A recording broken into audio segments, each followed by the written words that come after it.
This episode is supported by Enscape, empowering your design workflow by turning your BIM model into an immersive 3D experience.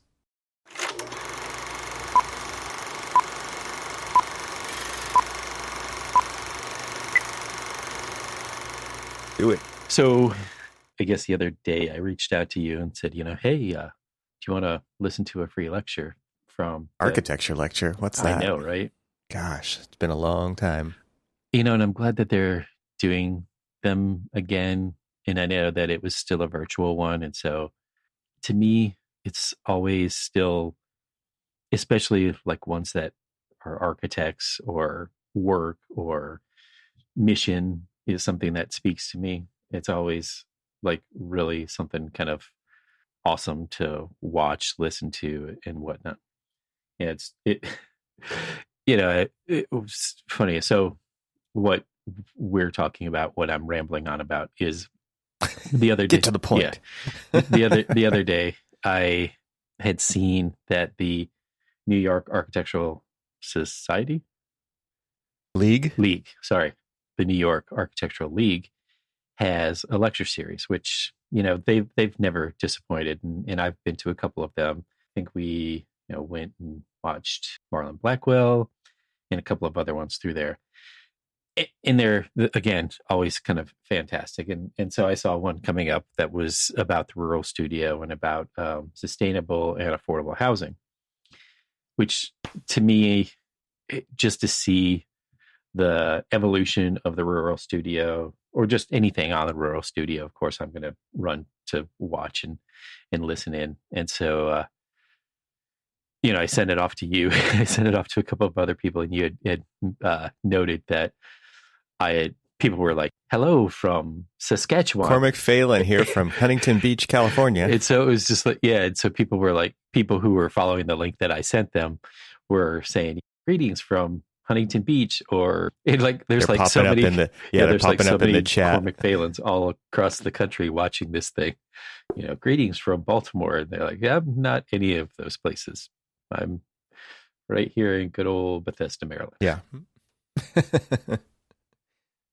That is a cool thing about these kinds of lectures too, is that people do just chime in the chat to say hello. Like I was just on a AIA technology and architectural practice thing. I think we talked about it a little bit on this, but that is one nice thing, is like when people are arriving, they're genuinely just like, there's some cool little greetings that happen. And I appreciate that, because we aren't in real place, real people, real place. We're in virtual space. So it's nice to see that happen. People aren't just totally like hiding behind their computer. And it also, in a way, it's also letting you know that there are actual people out there listening to you. And it's not, you're just like, am I just speaking to myself in a screen and hopefully somebody's listening? Well, it's funny because if you're like a panelist, if you're on the presentation side of it, you just see a number of people until somebody asks a question. So it's just like, oh yeah, there are 100 people here. It's like, okay, that you're just numbers to me. And so the good interaction's cool. No, you had mentioned when we were chatting, and even after we had chatted and stuff, you had mentioned. So the lecture was specifically about, and if I can remember what the name of it was, so it was called The Rural Studio, The Challenges of Sustainable Rural Living. And it was presented by Andrew Freear and Rusty Smith, who were both longtime professors there, director and professors.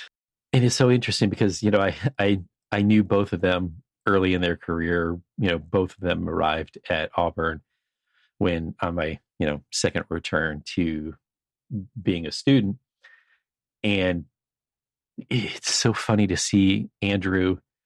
I had made note that in like the first, I don't know, maybe 3-4 sentences, Andrew, a Brit, had said y'all so many times. It's just like, and I remember, so like his first semester teaching at Auburn was on main campus. And here's a guy who, it made a good connection with him. He was a good professor, good architect, turned into a great professor. And, here he's he's coming from, he's from London, then he moved to Chicago, and so he was this very He's a city he boy. was a city boy. He was such an urbanite.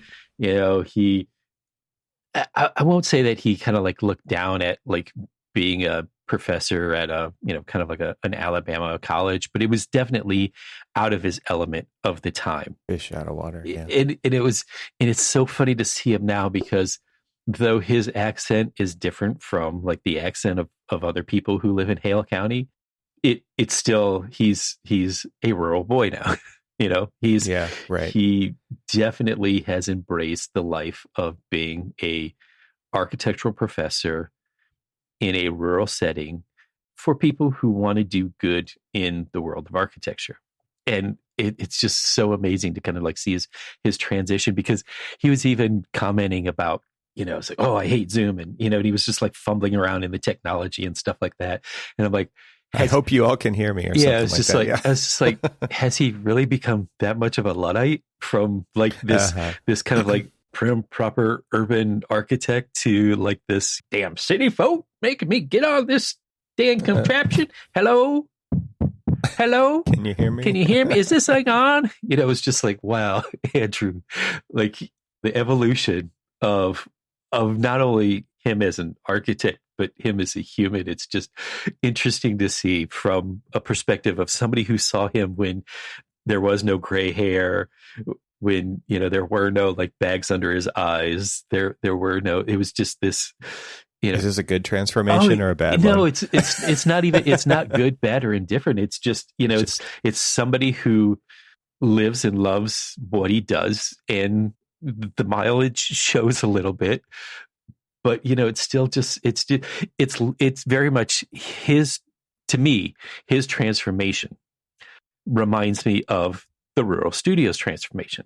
People were going out to the rural studio not only as a chance to kind of like be a kind of like designer, builder, swinging the hammer, helping, like really doing kind of like good social work on a single house scale. And that's what it was early on, as we were doing, this studio was doing work for individual families, doing single family housing, and the evolution of the studio to providing like now housing, working on and helping solve community projects and problems, seeing that. What was interesting about this particular seminar is that they were talking about how people even, it didn't even matter like how much the house cost, that they started going into the 20K houses and talking about all of these different, the solutions that they've been developing and working with other universities to kind of help develop these solutions for affordable housing. And then Rusty Smith, he had started talking about how one of the biggest challenges was people getting mortgages for even the smallest of monetary figures, because of all of the social services that didn't exist. And so they were trying to help solve one problem, but then another problem, arose by saying, okay, this is all great, but these people can't get finance for this home because they don't have fire service. And so then they turned to the studio, they turned to the students, they turned to Andrew and Rusty and basically said, hey, you've been helping us solve this one challenge. Here's this other challenge that we have. And so there's this symbiotic relationship between, the mission that it was, the mission that it wants to be, and then like, how do you want to, how do you mesh that all together with like these social services? And it was like talking about this balance between like, equitable housing and social services, and how this studio can help enact change for the community. And it was just, so every time I see Andrew get grayer and grayer, I don't think he's I think he's like my age, might be a little bit older than me, not by much.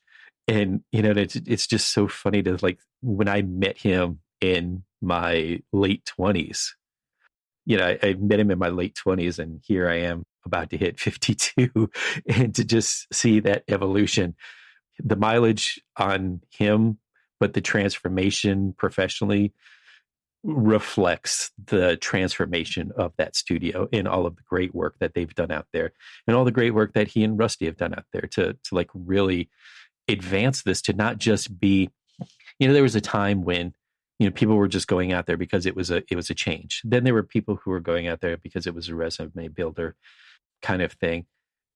But every time somebody goes out there thinking about like, ooh, this is going to be really cool. There's an altruistic, there's kind of the slightly selfish. Anytime anybody goes out there, regardless of what their motives were when they went out there, they will change. Yeah. And they will become better, and they will become more in tune with. And that's sort of how he beat, the changes that I see in Andrew just, from this one lecture that we sat through. But it's kind of like this testament of just like everybody goes in with some kind of like preconceived notion, but then when you go through it, when you live through the experience, and this is kind of could be general, it could be specific to the rural studio, you come out of it because you've lived it. You come out of it different.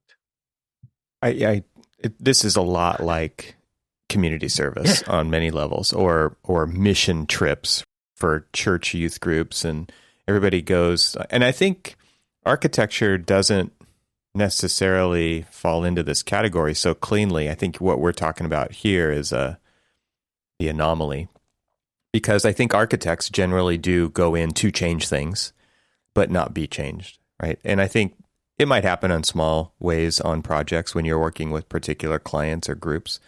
But in this, especially over 30 years, right, that you're talking about with Andrew in Hale County, and just thinking about, you can see how much it has changed him rather than the other way around, him changing it. I mean, it is both. It is a symbiotic relationship and outcome, but you can really see it. And I think, when I think about his demeanor when he's presenting, and we should say, we'll put a link to the YouTube video in the show notes so that everybody can watch it. And I think you'll get a lot out of it if you do. So I recommend it. But he's just kind of laid back. He read the whole thing like it was prepared ahead of time.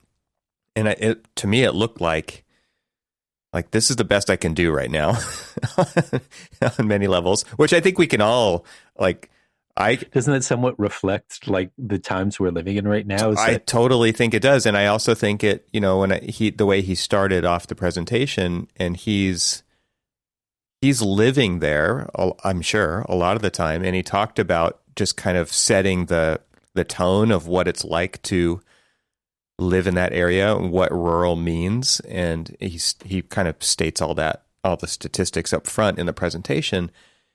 And when he's talking, like you mentioned earlier, when he's like, is this thing on, right? Like he said he has satellite internet service that is 1,141% slower than the national average. And that it's like, how can we expect, equity in the world when clearly there is no equity for even access to information and resources? And the way that he was coming across, which it's like, is this thing on? Because it actually just never works, right? Yeah. And that's his reality. But he reminded me so much of my grandfather, who was a geologist in Death Valley, and like at the top of his field, but also just super real, and like this dirty dude who just does the work. And I love that. I think it's super authentic. And he reminded me of like Steve Bodanes when I met with him when I was just out of college, and the stuff that the Jersey Devils were doing, like it's design build.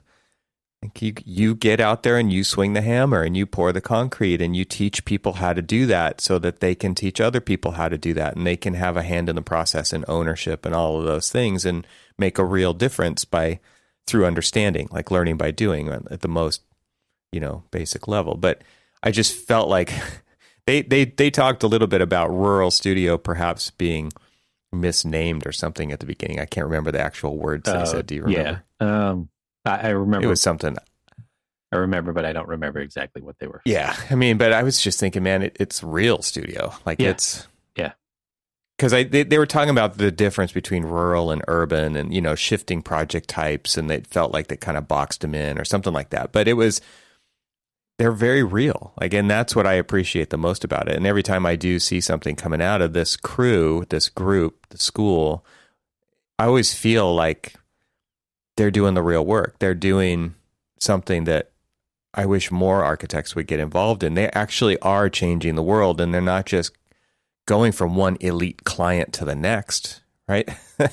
In fact, exactly the opposite.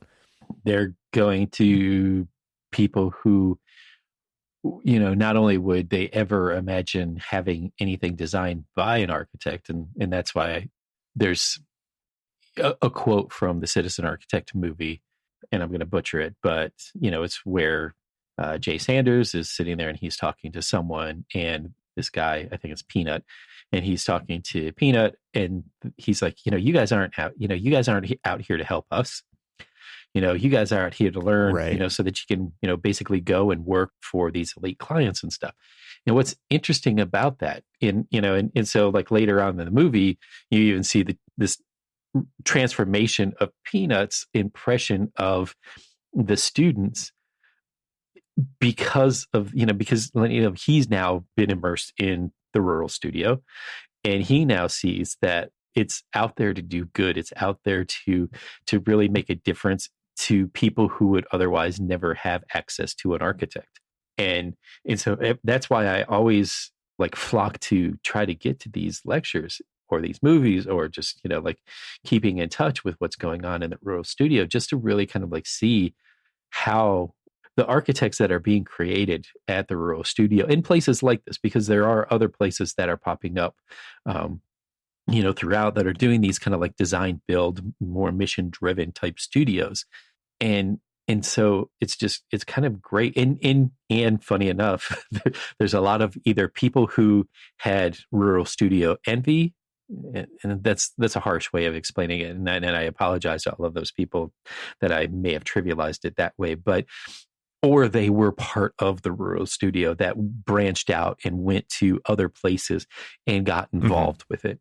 That mission got bigger. And so the mission got bigger to not just be a conscious architect when you're out in the profession, because, one, that is a hope as well. But also, how can you continue to keep creating this more citizen architect? And so that's one of the great things about like just listening to this one. Yeah. It reminds me of why. And there's lots of reasons why people get into architecture, and I don't want to make it sound like the reason why I got in is the same as anybody else, actually. But when I watch these types of lectures, it reminds me why I got into the profession of architecture, and that's when I go away from it feeling like it's good to be reminded, and it's also bad to be reminded because it's like, well, what am I actually accomplishing? What am I actually doing? Because I do see this body of work and the change that it has created and the way it's affected people so positively. And I know there's elements of that in my work and in what I do. For some reason, it just seems different when I see these presentations. It's so funny that you say that. And I was doing a little bit of like just self-examination, kind of post that, and then just in general, people do. And so I was thinking about like the project that I'm working on now versus the projects that are being done at the rural studio and places like that. And it couldn't be further from that mission. They're super divergent. Yeah. In just the fact that doing something in, albeit educationally based, in that education, this particular facility has a specific mission, and the mission itself is something that I can kind of like get behind. But then you have like people throwing money after money to do all these big, massive developments and things like that. Just like, and then you look at, the mission of the rural studio of doing things specifically. What that lecture was about is talking about these 20K houses, which 20K houses means 20 houses that are designed and built for $20,000. And I know that a lot of people are just like, how is that, even possible? Well, most of it is volunteered labor. volunteered materials. And in what's interesting about just that in its own right is just the fact that, there are people out there that just want to do good work and they'll volunteer their time. And so to be able to make it a $20,000 home, they'll do things like that, but then you've got these other spectrums of like this. And it was just like kind of lamenting over, like, I guess, I left like doing K through 12, which I always thought was, really for me enriching, because I see firsthand how the K through 12 design work really does kind of affect like so many people through so many different generations of being able to design well done educational facilities so that people can kind of like grow, it not only be a part of the community, but also help kind of like foster, this great place of learning. Not only just for the kids, but also for the teachers and staff that are, that occupy these places. And funny, I was like, well, am I really doing the same kind of like mission driven? And I was like, wait, I actually sort of am. I thought I was just like, going to be, when I said it, I was lamenting over like leaving that side of things and going to more higher ed where they do spend more money, but there is still this mission driven kind of thing. And so I've always been drawn to mission driven architecture. And, though it seems like it's a world away from kind of like the teachings of the Rural Studio, it really isn't, because, there's people still go into these type of things with kind of like this conscientious, just kind of like this kind of like love and desire to actually make like, these educational spaces, like awesome, I guess, or, what I'm getting at, but maybe. Yeah. Well, no, yeah, I do. I see what you're drawing out of that. It's definitely, you do have to look for that kind of stuff to remind yourself. I guess what I was saying is that I worry that I leave, things like that behind. And then, you sit that back and you kind of like assess or realize that, nah, you really haven't. It may be completely different, but, there is still this kind of like nature of citizenry, or anyway, architectural. How about this? Architectural citizenry. Is that a little bit better? Citizenship? Yeah. I don't know. Citizenry. Let's take a moment and talk about the sponsor of this episode. Enscape is a leading real-time rendering and virtual reality tool for the global AEC market. It plugs directly into your modeling software, giving you an integrated design and visualization process. With Enscape, you can render in real time and walk stakeholders through your rendered model with incredible ease. Your buildings can be experienced long before they are built. More than 200,000 unique monthly users from over 150 countries use Enscape to envision better designs. To learn more or to sign up for a free 14-day trial, visit enscape3d.com/Archispeak today. That's enscape3d.com/Archispeak. You and I, we talk about this every time we attend some form of lecture, whether it's in person or these virtual ones, when it relates to the Rural Studio. We always leave with this sense of kind of like longing for projects that they do, similar projects that they do. But it's interesting because we do those projects. We've done those projects. All of our projects in some way, shape, or form really do kind of like that. Yeah. It's interesting to think about the people who are actually being affected by it. Yeah. And the meaning that can be drawn out of that, for sure.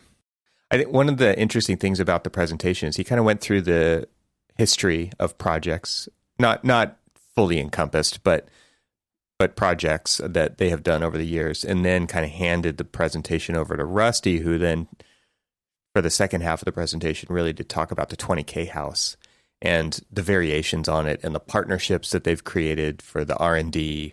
I mean, it really was about like the partnership network that they've created and how important that was to do what they're doing to achieve that mission of scale, right? Like, this is interesting, right? Because it goes from one project at a time to now trying to affect this at a larger scale. I mean, and I guess that kind of ties back to where Andrew started the presentation, talking about how, rural is staying rural. It's interesting to watch population growth in urban areas, but but stay like completely flat in rural areas. And just how the lack of resources doesn't help it get anywhere, if that's a goal. And I kind of think it is. Like, that's what they see. They see it as a goal of kind of raising the bar and helping the people who need it the most, kind of a thing. And it's really interesting to see how technology and partnerships and scale play back into this rural setting. And I thought about MDC. I thought about going to Monterey Design Conference, which is like the exact opposite of all of this, right? It's about for the most part, it's very kind of high dollar per square foot, elite presentation projects types that really do inspire architects in a very different way. And it just made me think, like, this is a better topic for MDC, or this would be a great topic, not maybe better, but just a great topic to kind of bring balance to the practice of architecture. Because at some point, I do think this profession's got to get out of just the elite side of things. And I mean, Rural Studio's doing that. And I'm not trying to say everybody in architecture is on the elite side of things, but the majority of it is. And it does seem to me that projects for the ultra rich they are inspiring, but they're not making a big difference in the way that I think a lot of people think that architecture can do when they enter into school and they enter into the profession. What's interesting is actually when you make that correlation with MDC and the Rural Studio, I mean, how divergent. I remember you and I at the MDC, and I can't remember the specific architect, but they were talking about this toilet, this kind of like, oh, that's right. And I was going through this particular one, and they were talking about like these public toilets and all this other stuff, and they almost like they created almost like high design in a very rural setting for toilets, for public toilets in a public park setting, but it was void of the same kind of pretense that the other one was, kind of. Yeah, jeez.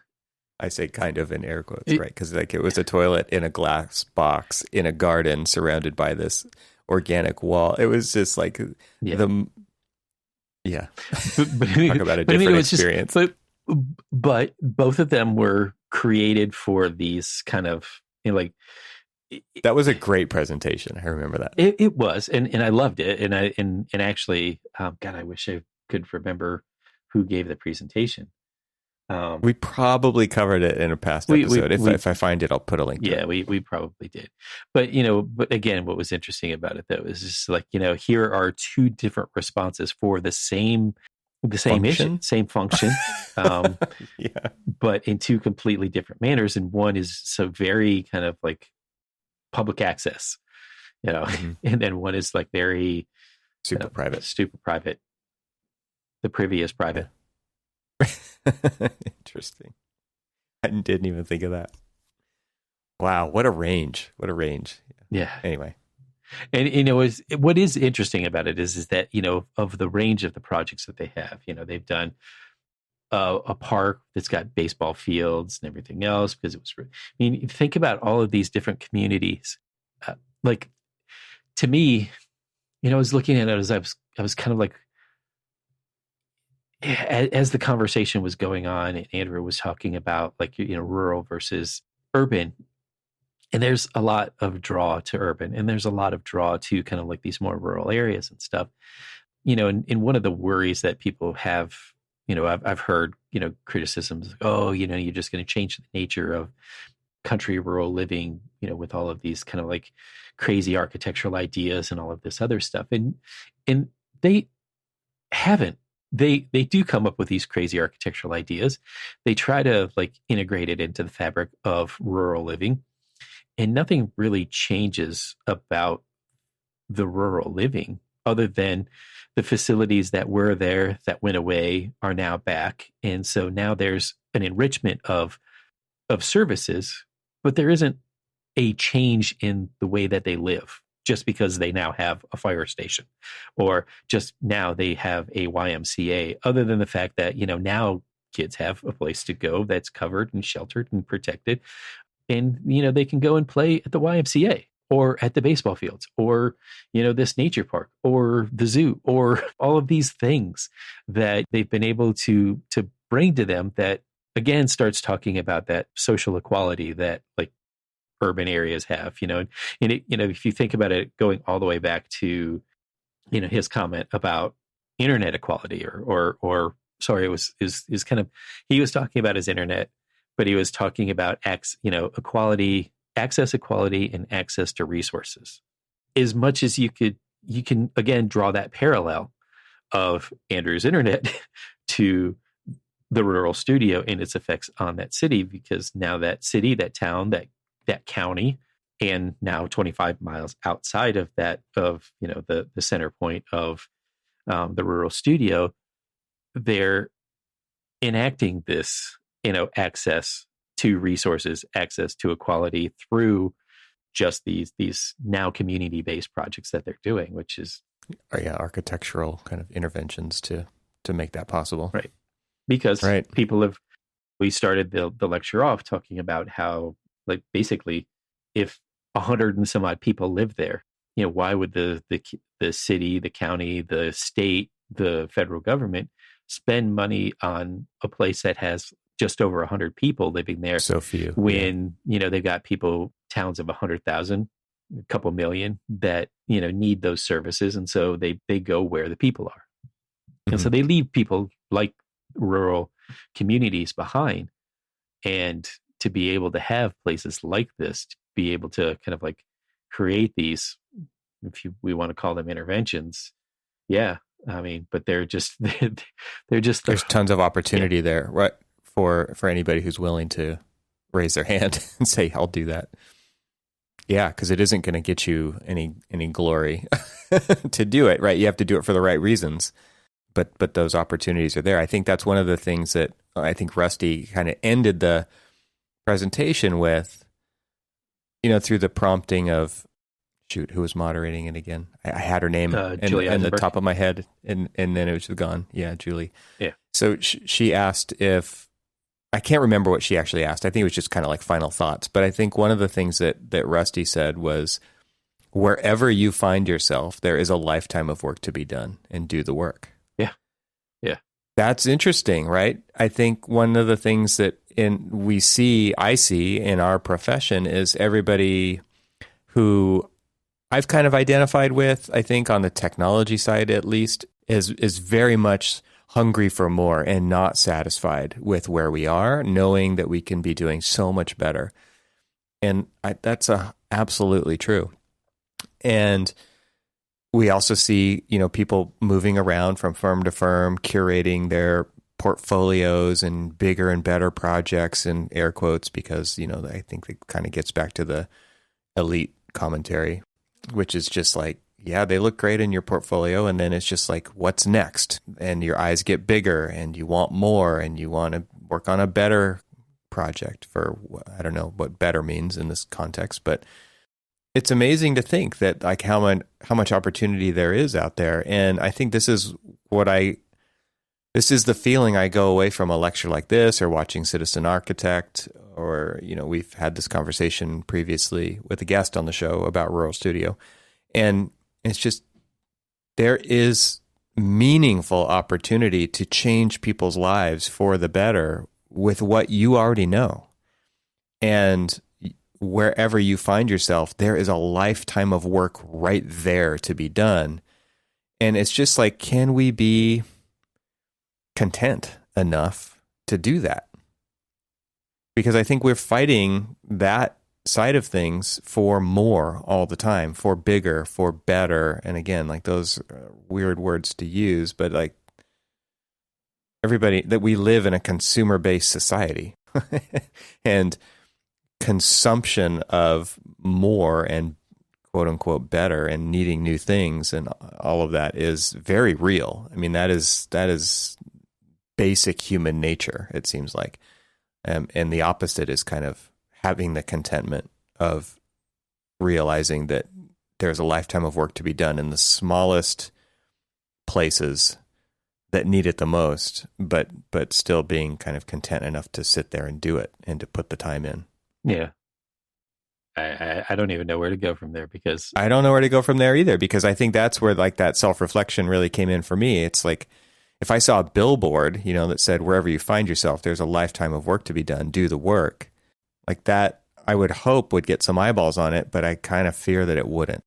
And I think, that isn't, it's a strong message for him to send at the end of this video or this presentation, the lecture. I just wonder if anybody's going to take him up on it. It makes me kind of like, I kind of don't think so. I just kind of think like the people who, maybe I'm just selling society short here, or architecture as a profession short here. I don't know, but I do feel like that is not the view that the majority will take. Well, it is hard not to be skeptical and cynical of the mission, because, people, I mean, if you think about it, like the time that it's taken the people of Hale County to stop being skeptical of the rural studio wasn't a few, like, you mean like their intentions, basically. Right. It's just, what are these kids doing here? What possible? Why is the school here to take advantage of us? Yeah. Exactly. And that was the mentality or the perception that Peanut had in Citizen Architect. Exactly. And it totally took decades, really, for them to one project at a time. Right? Yeah. It wasn't that, it's just like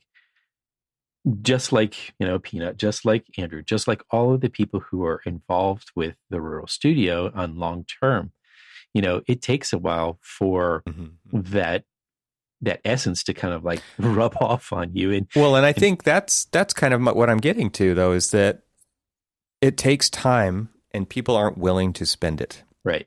Or to experience it. You don't really spend the time, I guess, but it's, you know what I mean, right? It's being content and being okay with things taking time. And I do see a huge amount of pressure, and I guess it's just the way our profession is built, from moving from one project to the next and feeding the machine and churning out work so that we can just do more work. It doesn't speak to the contentment side and spending. I mean, our profession is built on spending as little time on things as possible. And what we're talking about here is affecting a community over decades. And the more time they spend there, the better it gets.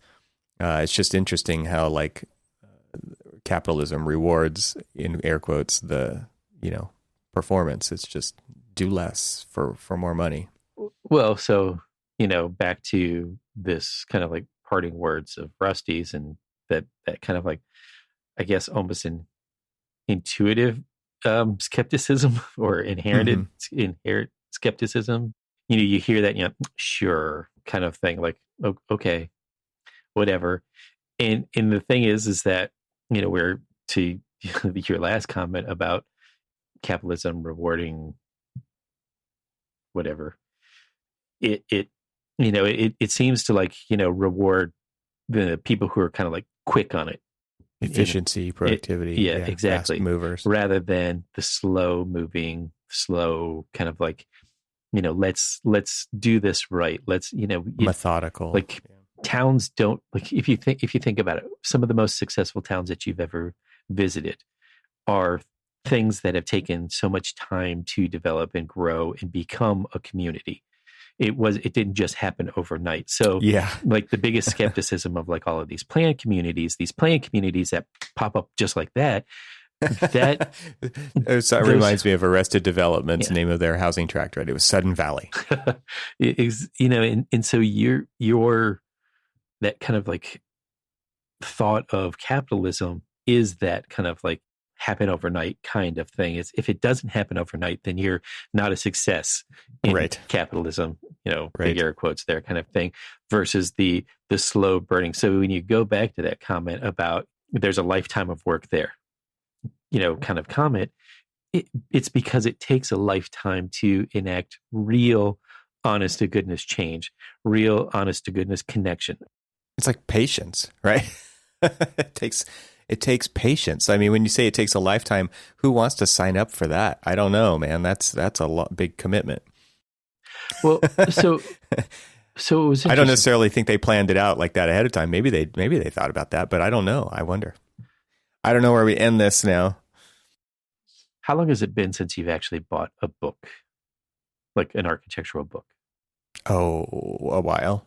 So I just, after that lecture, I happened to just be perusing. I don't know what it was, but there was this, when you start looking at one thing, it leads to another, and then you start getting these pop-up ads. And now you're targeted. I see. And so now I'm targeted. And it popped up with, from, Taschen Books, Small Architecture, and beautiful book, actually quite inexpensive, but I mean, it's just a snapshot of like tons of different designers, in like the small foot, these projects that have a small footprint, but have a major impact, mostly big design in a small package. Exactly. But I think about like the work that they, do there, and like the work that's being done at the Rural Studio. Think about some of my more favorite architects that are, doing, like community-based work and things like that, they're all doing them, they're doing these like big statement, pieces on a very, very small scale. And it just, and I remember, like the very first project, and I've talked about this before, like eons ago, but my first project was a 20 by 20 maintenance shed in St. Petersburg, Florida, that was right next to this historic, beautiful historic hotel. And though I wasn't intending to make it match, I just wanted it to make it feel like it belonged there, because it was, it was at a park right across the street from this beautiful hotel. If anybody wants to look up the Vinoy Hotel in St. Petersburg, that's the hotel. And it's just this beautiful Mediterranean revival, just gorgeous pink hotel. And, I did this like little thing right next to it. And it was just funny. It's like, it was a maintenance shed for the community park right next to this. It was baseball fields. It had, dog parks. It was like the local swimming pool. It was like a small and simple, but, it was just trying to do, big architecture in a little small package. Mm-hmm. Were you successful with that? I felt like for somebody who basically just graduated college and has had very little experience, it was pretty successful. And funny enough, it's still there. Real project. It was a real project, and it's still there. And it looks like they changed the roof out. Was probably the only like change that has happened over 22 years since the project was done. And but it was like you always remember that first project, but in this particular case, it was one of those projects that like it was weirdly community based, but I was trying to do high design and on a small budget. Yeah I need more of that. I mean, that to me is what this kind of, there's so much opportunity out there to do that kind of stuff. Yeah. You have to want to do it. Yeah, exactly. Thanks to Enscape for their support of this episode. Visit enscape3d.com/Archispeak today for a free 14-day trial. Thanks for listening. This show is part of the Gable Media Podcast Network. See all the shows at gablemedia.com. That's GABLMEDIA.com. You can help support what we're doing here by leaving a 5-star review on Apple Podcasts to help get the word out, and don't forget to share it with your friends. We'd love to hear from you, so leave a comment on the website at archispeakpodcast.com, where you can find our entire catalog of shows. Talk to you soon.